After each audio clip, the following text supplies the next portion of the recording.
Programang ito ay rated SPG. Striktong patnubay at gabay ng magulang ang kailangan. Maaaring may masiselang tema, lengguwahe, karahasan, sexual, horror o droga na hindi angkop sa mga bata.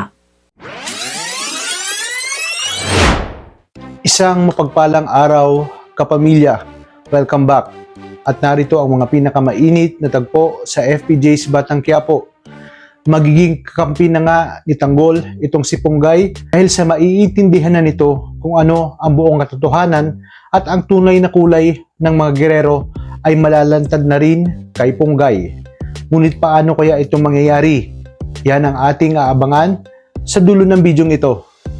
Pumunta si Divina sa isang tagong lugar kung saan naroon nga si Brando at Rocky Boy. Kabadong-kabado na sinabing Divina kay Brando na may humahabol sa kanya at gusto siyang patayin. At dito sinabi niya na walang iba kundi si Tanggol Montenegro.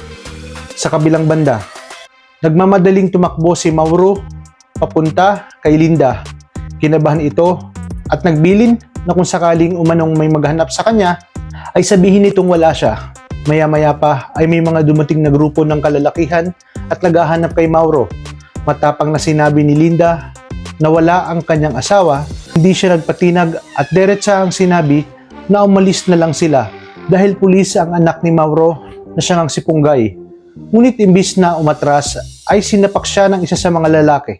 Dahil sa pananakit kay Linda ay hindi na nakapagpigil pa itong si Mauro at lumabas na nga siya.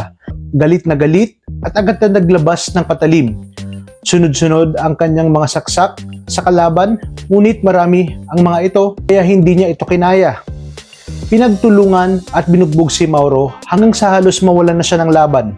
Ngunit dumating si Tanggol at mabilis na pumasok sa gitna ng gulo. Walang takot niyang hinarap ang mga kalaban ni Mauro at isa-isa niyang pinabagsak ang mga ito gamit ang kanyang bilis at diskarte na hindi nila kayang tapatan. Patuloy ang matinding bakbakan hanggang sa halos maubos ang mga kalaban. Hindi siya tumigil hanggat hindi niya natatapos ang laban na ito.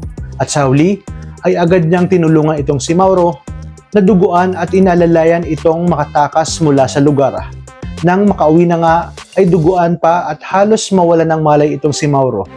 Mangyak-ngyak nga itong si Lola Paure sa pag-aalala sa kanyang anak.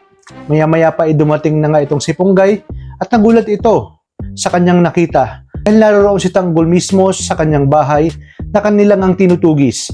Agad niya nga inilabas ang kanyang baril at isinutok kay Tanggol. Ilang sandali pa ay dumating na ang mga kaibigan ni Tanggol at tinutukan din itong si Punggay. Ngunit kalmadong ipinaliwanag ni Tanggol na wala silang masamang intensyon at iniligtas lang nila si Mauro na ama ni Punggay. Iginiit naman ni Mauro na totoo ang sinasabi ni Tanggol. At kung hindi dahil umano kay Tanggol, marahil ay pinaglalamayan na siya ngayon.